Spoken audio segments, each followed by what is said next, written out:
In life, we all lead somebody, whether it's our kids, whether it's our neighborhood organization, whether it's people at school.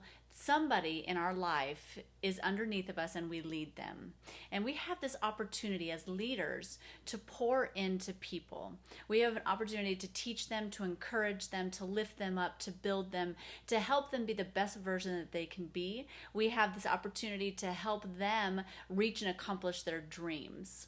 But the thing about leaders is that sometimes we forget that we can't go into people's lives and give to them if we don't have what we're trying to give.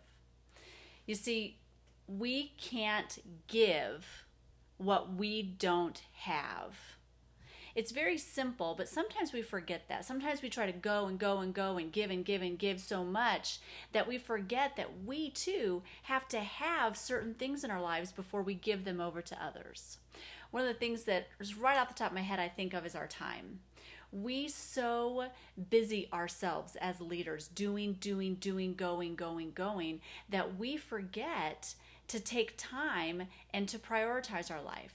If you were to plan out your day, you would realize that you really only have about 2, maybe 3 hours a day for yourself.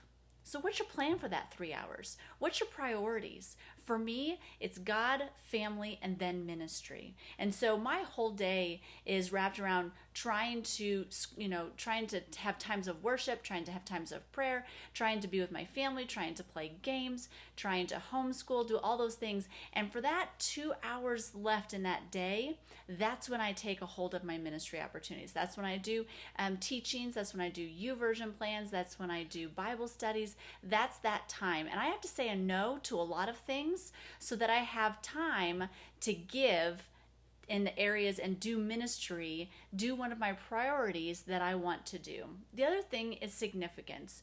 So often as leaders, we are trying to pour significance into those around us, but we need to step back and we need to gain significance ourselves. If everything was stripped away from you, all titles, all positions, everything, would you feel significant? I had to come to that realization in a time in my life a couple years ago when all positions except for mom, daughter, and wife were stripped away from me. And I had to look in the mirror and say, am I significant? And I had to come to a place where I was significant no matter if I had a title or a position.